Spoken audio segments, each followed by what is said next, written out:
Right, so we are on recording mode, and this is an introductory class on the course on the European Enlightenment and the literature of the European Enlightenment, although our major focus remains the literature which is based on England. Now, I will first project the syllabus for the course so that we have an idea of what we are going to study, what are the texts that we are going to study. And then I will create in the second half of this lecture an Enlightenment chronology so that you are aware of the timeline that I am talking about. Right. Can you see my screen now? Yes, sir. Right.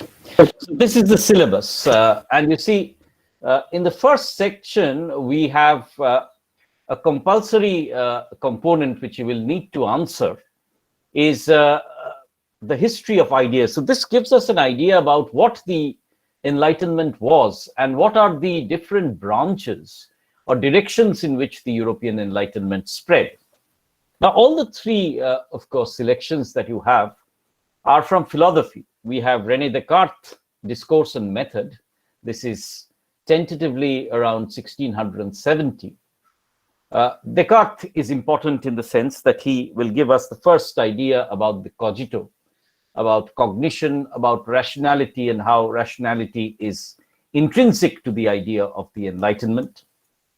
We have then John Locke's Essay of Human Understanding, published 1690. Now, this is what you can say, the founding text of the Enlightenment, the Bible almost, to which almost all Enlightenment philosophers go back to, which talks about empirical rationality. We'll, of course, be reading very short selections to know the major ideas. I do not have either the ability or the time to teach you hardcore philosophy.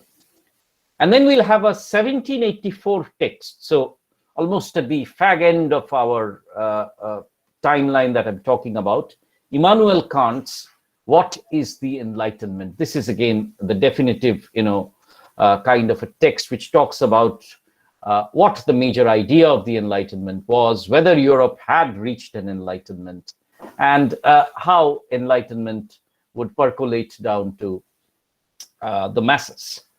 Now, earlier I used to teach Hobbes' Leviathan, but this year I've decided to drop it because you've already done Leviathan as part of your CBCS course. You've already also done probably Kant, but Kant being such a fundamental essay, I'll be reading Kant with reference to the postmodern essay that was published by Foucault. And Foucault has the exact same essay, What is the Enlightenment? And he talks about, the Enlightenment and its shadows and the deconstructions of the Enlightenment. Of course, we will, if I find time at the end of the course, talk about the darknesses of the Enlightenment, as it were. Now, as you can understand, the primary metaphor that the Enlightenment will use is that of light. So what were the dark shades of the Enlightenment, the darker areas of the Enlightenment? Where did the Enlightenment fail us? And maybe I'll talk briefly about Adorno, Horkheimer, and also I'll talk about Habermas and his defense of the Enlightenment, as it were. So from the Enlightenment to the postmodern, this promises to be an interesting journey. Now, regarding the texts, I have with you Alexander Pope's An Epistle to Dr. Arbuthnot, which will give us an idea about the satire and the Enlightenment and the ideas about the kind of poet that the Enlightenment was looking at, the ideas of civility and decorum that poetry was supposed to have, and polished society, civil society, as it were, was supposed to have. We'll also understand that the Enlightenment was not merely about light and decency. It was also about intense rivalry, political, poetic, religious, and we'll get some shades and ideas of this in Pope's text. I will, of course, be reading two novels with you. This is my area of interest, Henry Fielding's Tom Jones. and Lawrence Stern's Tristram Shandy, which will, in a certain sense, establish some of the fundamental ideas about both the novel and the Enlightenment. And Lawrence Stern will deconstruct them. So Henry Fielding is 1749, and Lawrence Stern publishes Tristram Shandy between 1760 and 69. So within 20 years, I'll show how the novel is, as it were, established, the codes are being established and deconstructed. And we'll see this trajectory as somewhere repeated across the next few centuries. There's another text which talks about criminality and literature. It talks about, once again, the darknesses of the Enlightenment, the urbanization and its consequent evils. And that is John Gay's The Beggar's Opera. This is not text that I'll discuss with you per se. It will be done by Professor Tanuka Dash. But I will probably, at the end of the course, have an overview lecture on Gay and try and situate Gay as part of the Enlightenment canvas, right? So this is the idea that we will move across genres. The one great omission that you can obviously see here is non-fictional prose. And I had the intention of studying with you Addison's Spectator papers, but I think it's going to be too much for too short a time, cut as our course is by the pandemic. So I'll leave that out. But if you want, we can have one lecture on Addison, one overview lecture on Addison later on. Now, let me talk about the long 18th century and what is the period that I'm talking about and what is the Enlightenment that I'm talking about. Now, all of you will be aware that if the history of philosophy is to be located, then we move through three different periods. The first period, of course, is the Middle Ages, where, you know, the age is dominated by religion as such, and religion becomes the most significant aspect of life, and every aspect is, as it were, determined by religion, and there is no rational thinking in that sense of the term. Now, I'll stop sharing the syllabus right now. So rationality, as it were, is not evident here. It is marked by a belief in divinity as such. And therefore, the Middle Ages is marked by superstition. The Middle Ages is marked by the absence of reformation, as it were.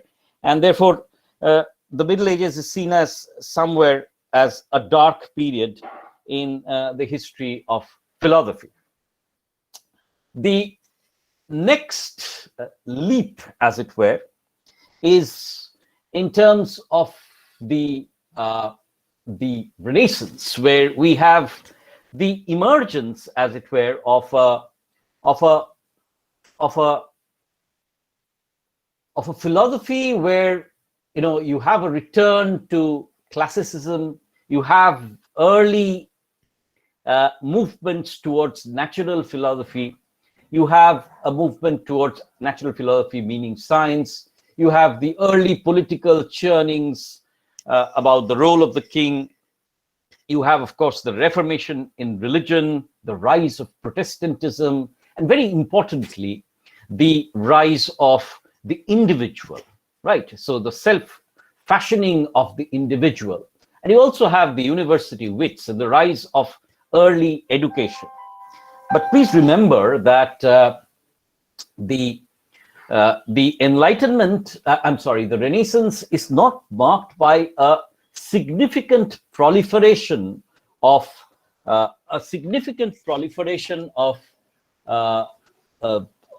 ideas in that sense. Just give me a moment, will you?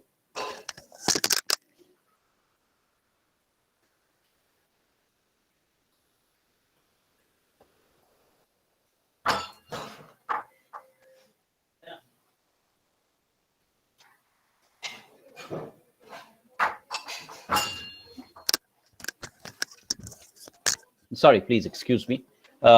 It's not marked by a significant proliferation of of ideas, as it were, religion is still a very strong force.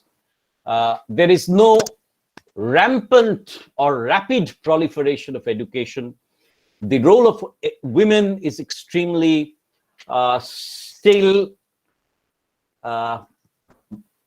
what we can call very, very mundane. And also, we can suggest that the Renaissance is still an extremely, is located to still the upper classes only. So there's no rapid or any rampant spread of either education or philosophy or empiricism. Of course, we have the figure of Francis Bacon, who is seen in many ways as a precursor of the Enlightenment. We have the ideas of modernity, early modernity slowly coming up, but we have no significant institutions, as it were, still. We do not have a public sphere. We have a print culture, but that print culture is still in its nascent stage. But the Renaissance is, in many ways, if you take a look at the period from 1700 and, or rather 1490s onwards to 1660, then this will be a period where some of the modern ideas about, one, philosophy, two, religion, three, science, are gradually sort of bursting into the horizon, and of course, print culture. Now, I will, in my next few discussions, talk about 6 areas of the Enlightenment. So these are 6 lectures, as it were, on what the Enlightenment meant. And these will be philosophy. So what were the changes? And when I talk about the Enlightenment, I'm looking at a fundamental policy shift, a fundamental shift in paradigm, as it were, in the way in which people thought. And these 6 areas where these changes take place are philosophy, politics, science, economics, print culture, and I have a last major group which deals with women, slavery, and colonialism. So I repeat: philosophy, politics, science, economics, print culture, and women, slavery, and colonization. These are areas where I will see a significant shift in paradigm of thought, in the way people thought, and how modernity enters into the European world during this period. Now, I'll also make one major point for you, is that we are not talking merely about an English Enlightenment at all. We are talking about a European phenomenon, right? So the Enlightenment is not located only within England. It is dispersed. In fact, it is dispersed right across the continent. Some of the philosophers whom we'll talk about will be Scottish. Some of the scientists will be talking about, and the major philosophers again will be from France. Of course, you are well aware of the impact that Rousseau had, that Diderot had, that Voltaire had. Of course, one of the major scientists of the period would be Isaac Newton from England. So it was largely, England, Scotland, France. These are the seats of the Enlightenment. And then you also have Holland, which contributes in certain ways to the politics of the period. And you also have the lesser enlightened areas like, say, Russia, which is still Tsarist and extremely conservative. You have Prussia, which would later on become Germany, which is conservative, but from where you actually have the philosopher Immanuel Kant, who in 1784 tries to define the Enlightenment, as it were. Now, therefore, this is my point, being that the Enlightenment is not just an English phenomenon. It was dispersed across the continent. and that the continent itself was undergoing a period of greater churning. Now, what were these dates? Why do I say that 1660 marks the beginning of the long 18th century? Of course, you have a return to monarchy. In 1660, the restoration of monarchy takes place. But please remember that the restoration of monarchy is preceded by the revolution, by the bloody civil war in England. But the civil war is also important because it raises the questions about the role of parliament. It questions the sanctity of monarchy, as it were, and lays the basis for the division of power between parliament and monarchy, which was to be at the center of Enlightenment thought. So even when I talk about, say, 1660 as a date when the Enlightenment, as it were, starts, I can trace the Enlightenment back to the Civil War, as it were, especially in terms of its political reformation, as it were. Also remember that by 1660s, you already have the Royal Academy, so therefore science is on its way up. You have some of the major theses coming up on political science from Hobbes. You have in 1670, René Descartes talking about cognition as being the center of the universe. And subsequently, you will also have in 1688, the Glorious Revolution, where without bloodshed, you have the replacement of the king, the establishment of a Protestant Anglican monarchy and church, the importance of habeas corpus, which identifies the freedom of the individual, and gradually the opening up of the political and the philosophical sphere. Now remember that the Enlightenment is also in many ways related with the rise of the Protestants. Now with the advent of the 17th century, you had Catholic dominance almost everywhere apart from England. And the Protestants were extremely marginalized. And therefore, freedom of thought, the importance of religion was extremely powerful. Now, what happens in 1685, and that is the first date I'll talk about, is that Louis XIV revokes the Edict of Nantes, and more than 200,000 Protestants flee France. So Protestants in France are extremely, what you can call, put under yoke, and they flee France in search of freedom, as it were. So we have a repressive society in France, we have a repressive society in Germany, we have a repressive society in Russia. Now, 1687, incidentally, by the way, 1685 is the time that James II ascends the English throne. So England too is under Catholic monarchy. This will change in 1688, remember. 1687, very importantly, Newton's Principia is published. This is the basic text from which you see this, and later on optics, this entire metaphor of light is generated. It becomes the key text through which, as it were, suddenly science can explain so many features of life, and therefore it's a new kind of an opening. And it's very crucial that philosophy and science together come and generate this metaphor of light, as it were.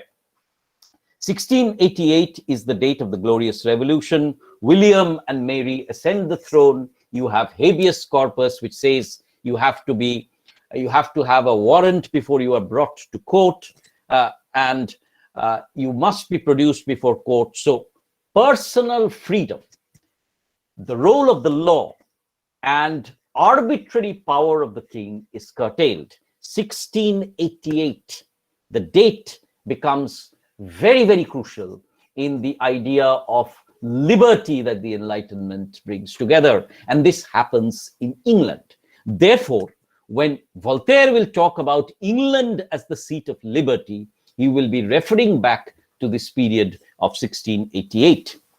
Now, 1690, of course, Locke publishes two very important works, Essay of Human Understanding and two treatises of government.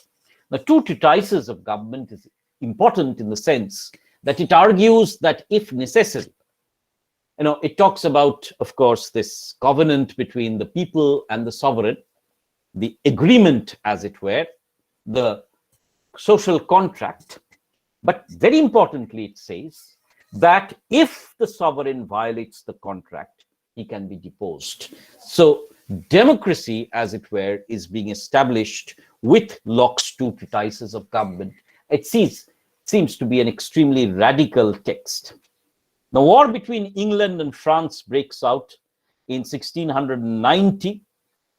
1693, Locke is publishing another treatise, which is very important, Some Thoughts on Education.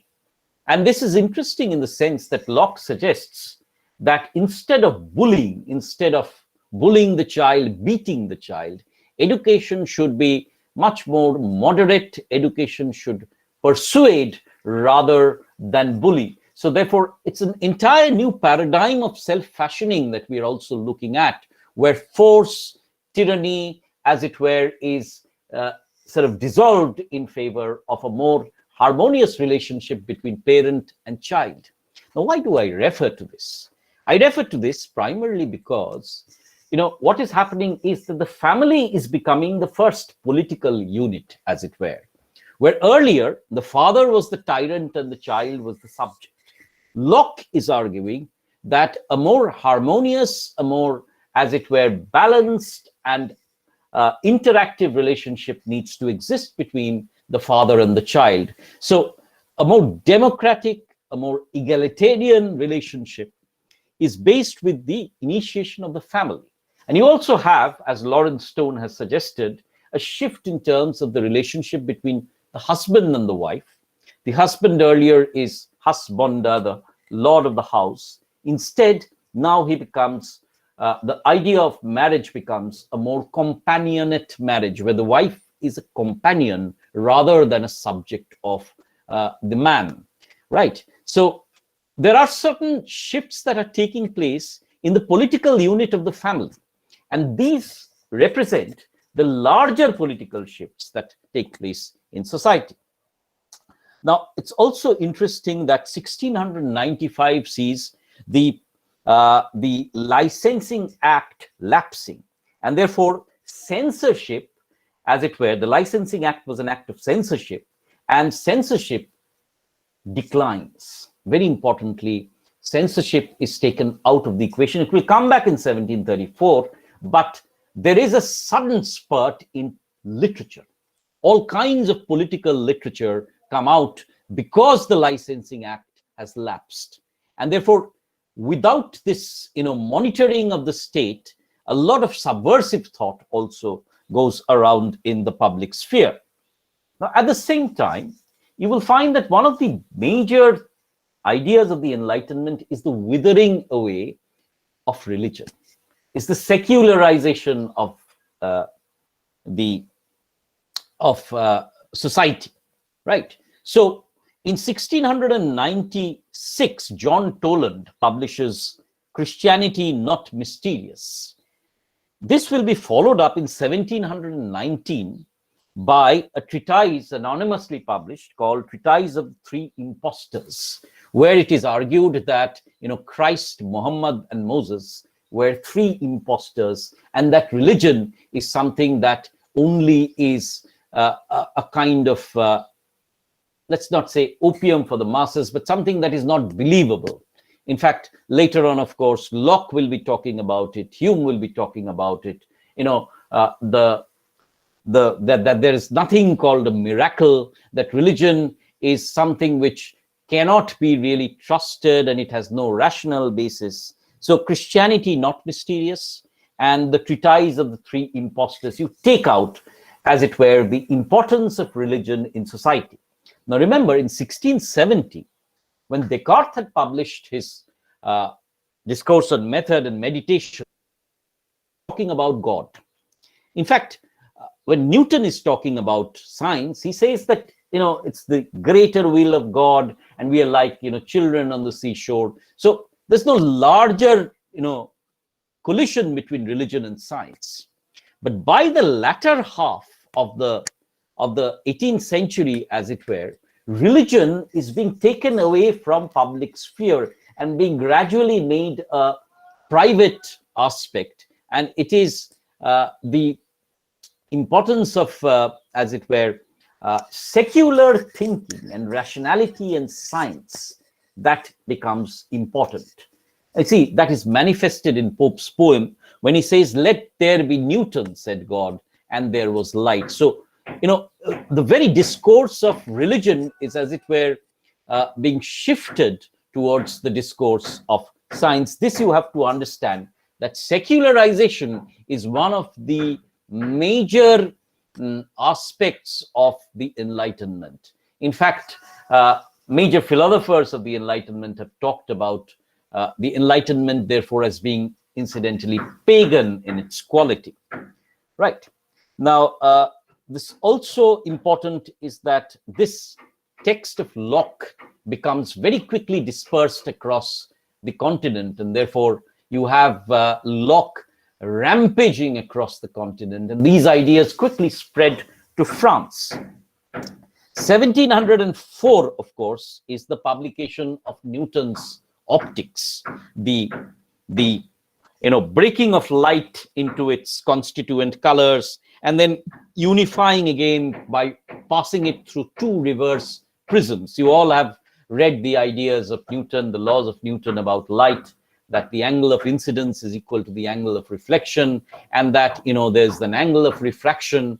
And this very idea of breaking reality into its constituent parts, examining every ray of light, as it were, and then creating a body of knowledge through refracted parts.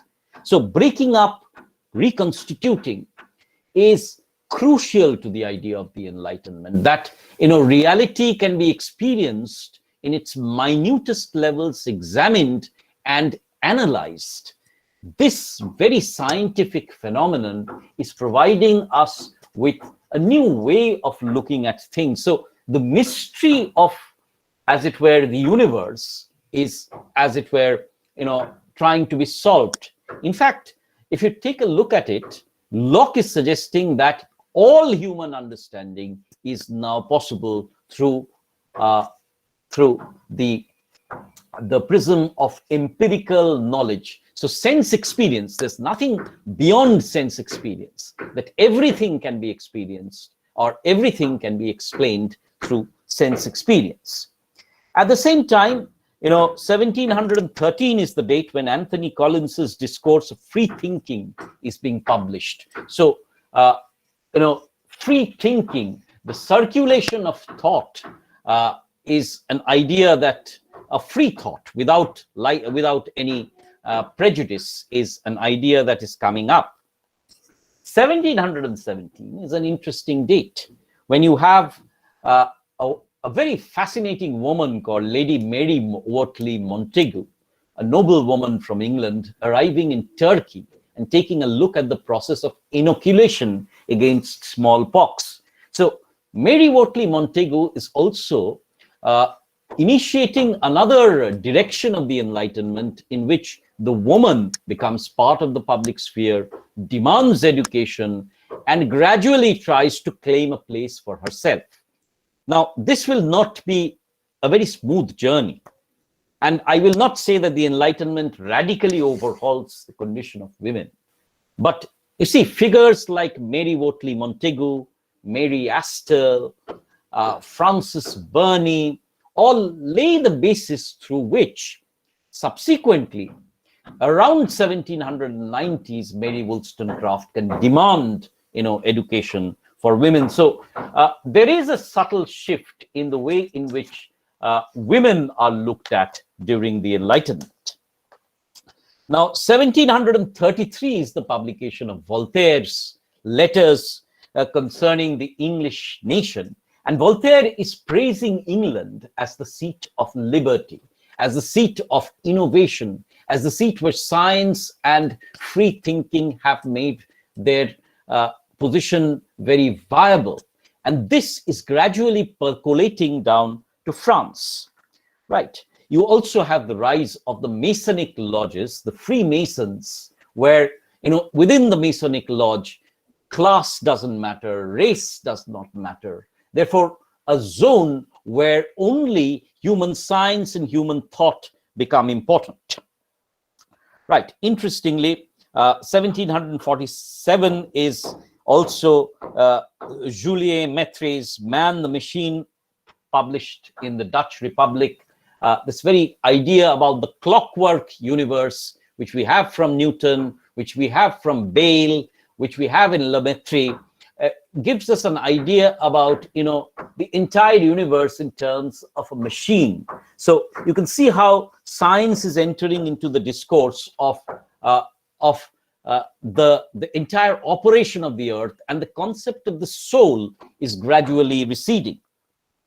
Very importantly, 1748 is Montesquieu's Spirit of the Laws. So not only do we have political liberty, we also have legal reform so that the laws become more rational.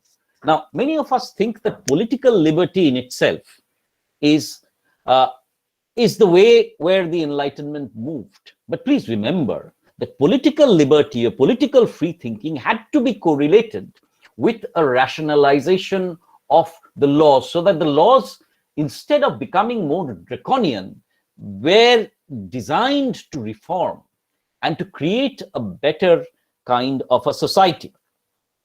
Now, 1749 is incidentally Tom Jones. It's also one of the greatest pornographic texts that is ever, published, is John Cleland's Fanny Hill. Fanny Hill is the story of a prostitute who, freely moves around English life, samples all kinds of sexual experience. Now, this is also vital in the sense that this atomic individual gobbling up experience. Of course, Fanny Hill was so what you can say, controversial at that period, so graphic. In fact, talked about sodomy, and these passages were actually sort of released only in the 20th century. So it was so violent, so graphic, so exploratory, as it were. But you see, this concept of the body, its exploration of experience, is also something that Cleland takes up. So the Enlightenment is also marked by this dominance of the senses, as it were. Right. In 1751, Masonic lodges for women are being established. So once again, the role of women in society become important, their inclusion within the public sphere. And then, very importantly, 1751 is the publication of Diderot's Encyclopedia. Now, this concept of encyclopedia that contains all possible human knowledge is a very, very important idea, that you can therefore bring together all knowledge into one book. Now, 1754, incidentally, Dr. Johnson will publish a letter to Lord Chesterfield which ends patronage. So the literature, the writer now becomes an independent figure, right? And 1755 is also the date when Johnson will publish the first English dictionary. So you have a whole range of new realities, new forms, new branches of science, new branches of language coming up. And the encyclopedia is the climax where everything is brought together. 1762, crucial date, when Rousseau publishes The Social Contract, and he also publishes his treatise about education called Enel. Now, The Social Contract is going to be the document most produced, and you will have Rousseau talking about man being free everywhere but in chains. And The Social Contract is a radical text that argues for the deposing of the monarch, of the sovereign, if he fails to fulfill the aspirations of the people. And it provides a kind of a justification through which, the latter half of the century will see the rise of the French Revolution. Now, between Diderot, Voltaire, and Rousseau, you have in France an extremely potent radical group of philosophers, the philosophers who will go on to, in many ways talk about the basis for the French Revolution. But you simultaneously also have in Scotland philosophers like Hume and Adam Smith. Now, Hume talks not only about the importance of feelings and sensibility as a way to truth. Hume is also a philosopher who's radically talking about religion, and in many ways, Hume becomes a pivot through which the atheist philosophy of the Enlightenment flows.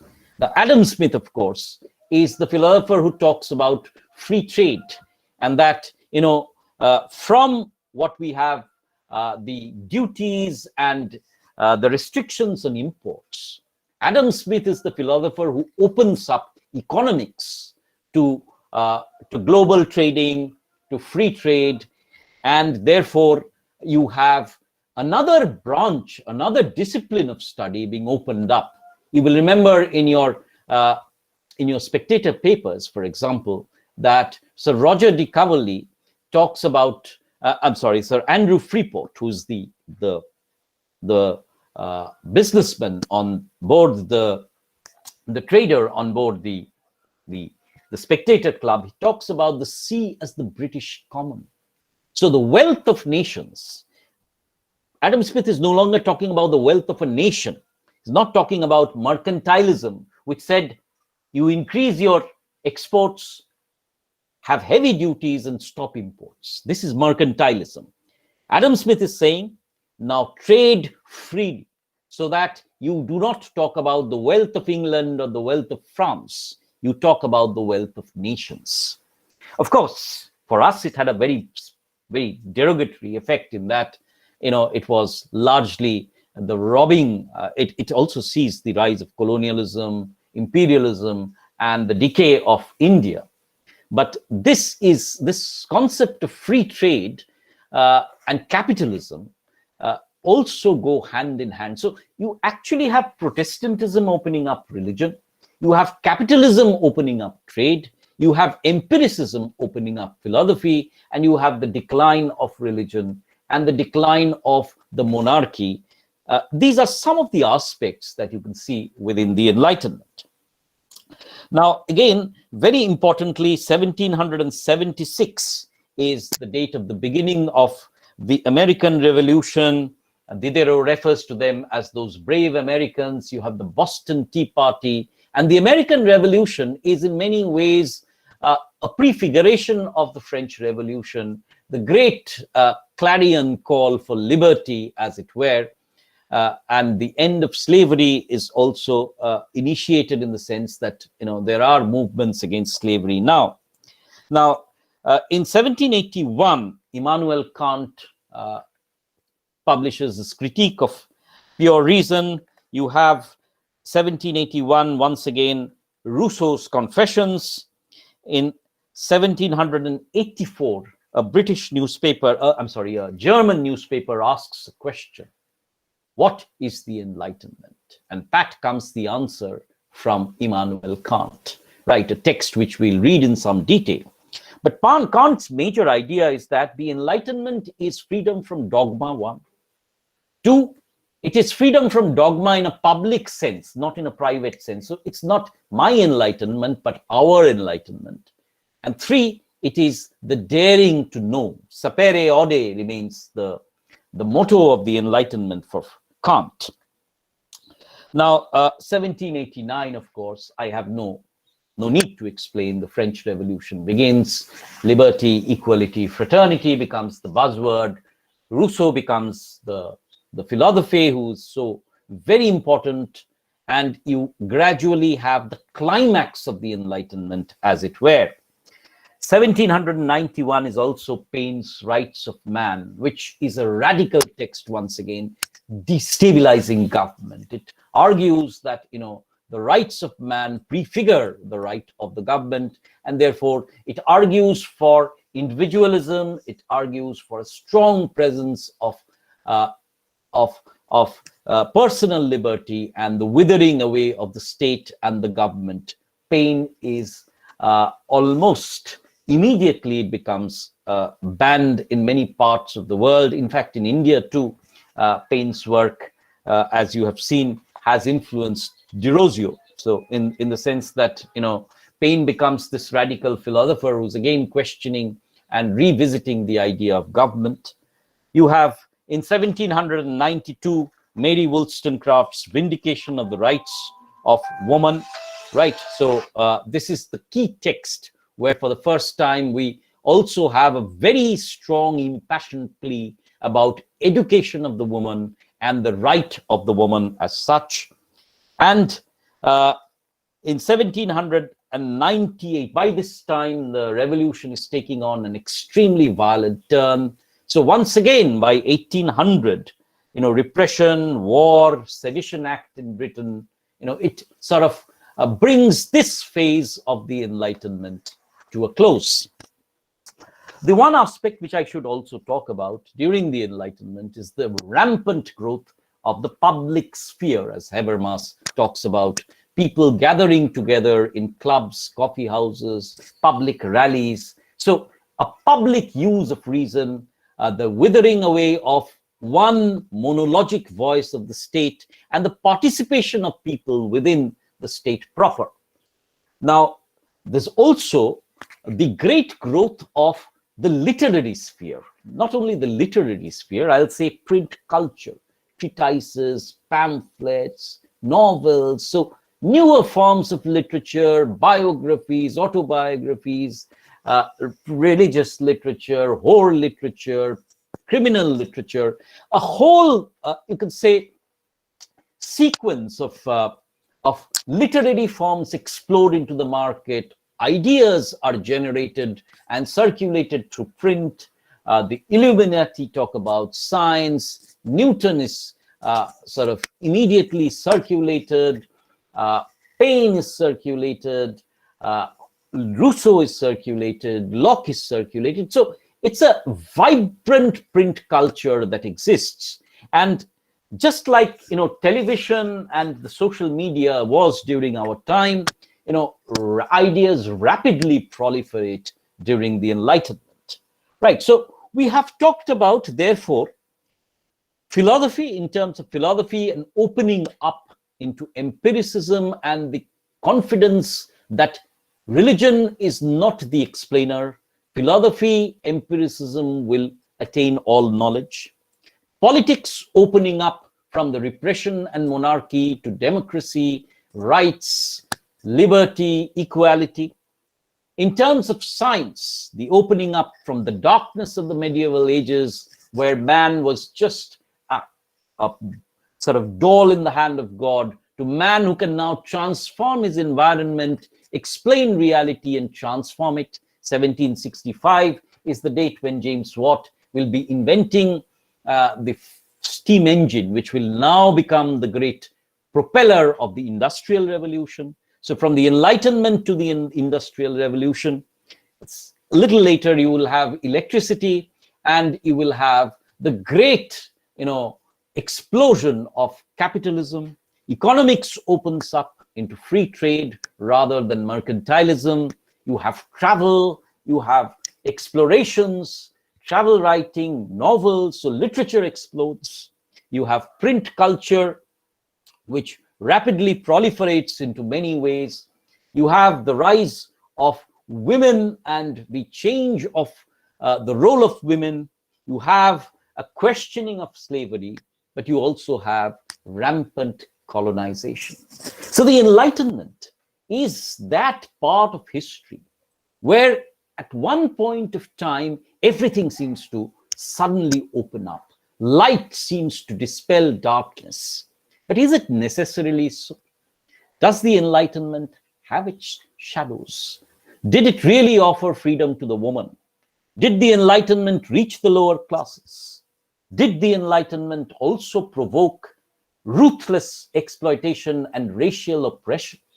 Did really slavery go away? These are some of the questions which we shall ask during this course. But for the time being, I leave you with this chronology of the Enlightenment, where you actually have a path-breaking transformation of society in many ways. And we shall look at in the next 6 lectures, beginning with the next lecture, into how paradigm shifts take place in the way in which men think about many disciplines.